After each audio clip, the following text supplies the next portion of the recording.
Opa, eu sou o Pierre e bom, pra começar esse canal eu pensei em falar sobre algo que fosse especial pra mim, alguma obra que eu realmente tenho um carinho sobre, e com isso várias e várias animações passaram pela minha mente, mas essa é marcada na minha memória, e sem sombra de dúvidas é perfeita. Em meio a tantas adaptações e animações de heróis que existem por aí, essa é uma das mais completas, que consegue capturar a verdadeira essência que a gente espera, um desenho que junta o melhor de todos os mundos, bons personagens, uma ótima animação, além de vilões totalmente únicos e impactantes. Hoje estamos aqui para falar como foi criada a adaptação perfeita, o espetacular Homem-Aranha.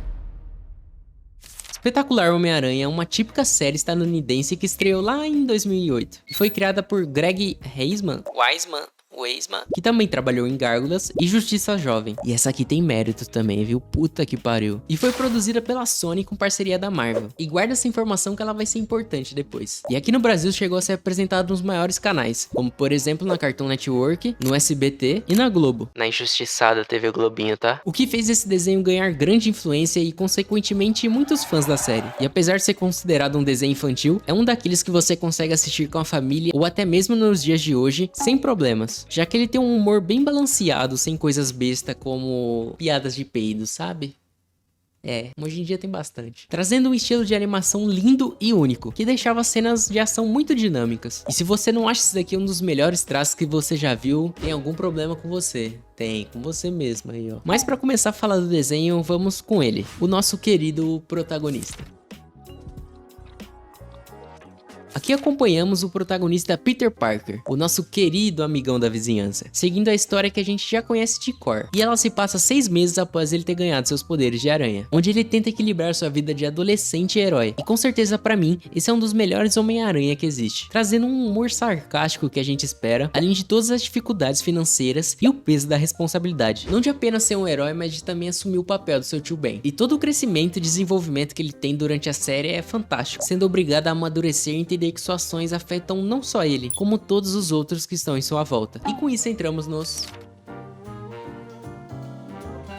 Esse desenho não é do tipo que joga vários e vários NPCs na história. Todo mundo tem uma parte importante pro desenvolvimento e pro enredo da série, como por exemplo a Gwen. Além de melhor amiga e alguém que nutre sentimentos por ele, é que mais traz aquele lado humano e sentimental, onde eles passam por várias questões e confusões de um típico relacionamento adolescente. Mas mesmo assim tudo é muito natural. E temos também o Harry, que traz o conflito da amizade e da perda, uma relação que foi destruída pela insegurança, inveja ou ressentimento, que torna tudo muito dramático. Outro bom exemplo é a Tia May. Ela tem um grande peso aqui. Ela representa a base do Peter. Além de ser um grande apoio emocional, é a que lembra ele sobre empatia e suas responsabilidades, trazendo também momentos de fragilidade, o medo, sua saúde e problemas financeiros. Ela é a representação do porquê ele luta, tanto como herói, como pessoa em si. E nessa série não falta personagens com desenvolvimento e importância, até uns que normalmente só servem como valentões, como por exemplo o nosso querido Flash. Até ele tem uma finalidade em sua história, mas o que me impressiona mais em toda a série são os vilões. E chegamos ao ponto que fez total diferença nesse desenho, e que foram uma parte essencial para o sucesso dele. Aqui é abordado vários vilões clássicos, como por exemplo Duende Verde, Dr. Octopus, Homem-Areia e muitos outros, incluindo o nosso querido Venom. E eu tô querendo fazer um vídeo exclusivo falando sobre esse arco do Venom, então se você apoia...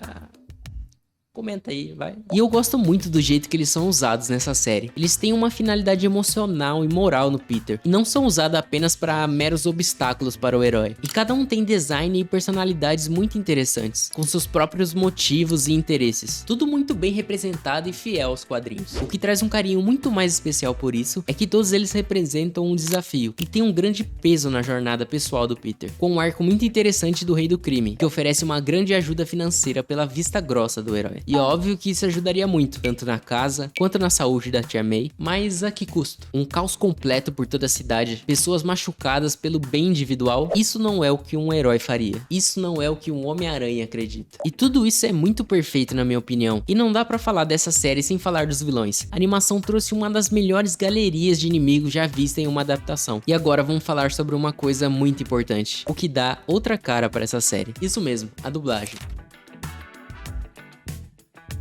Esse é um ponto de muito destaque, que faz total diferença em transmitir a personalidade e emoção dos personagens, o que deixa a série muito mais marcante em nossa cabeça. E a gente sabe que apenas um roteiro bom ou uma animação de qualidade só vão alcançar seu verdadeiro ápice com um bom trabalho vocal. E a dublagem brasileira é excepcional quanto a isso. O nosso querido Peter é dublado pelo Fábio Lucindo, que traz uma voz jovial e sarcástica, capturando a essência do nosso amigão da vizinhança. Pra Gwen, temos a Tatiane Kepler, que dispensa apresentações, trazendo uma voz séria e delicada, além de muitos outros dubladores de renome. E sem tirar a dublagem dos vilões, que consegue capturar muito bem a arrogância e o jeito dos personagens, como por exemplo o Norman, que conta com Luiz Armando Tiraboche, e já como Duende Verde, o Fábio Villalonga, e o nosso querido Ed Brock e Venom, do excepcional Felipe Grinan, além de muitos outros que com certeza você deve conhecer. Mas infelizmente, algo muito grande destruiu essa série.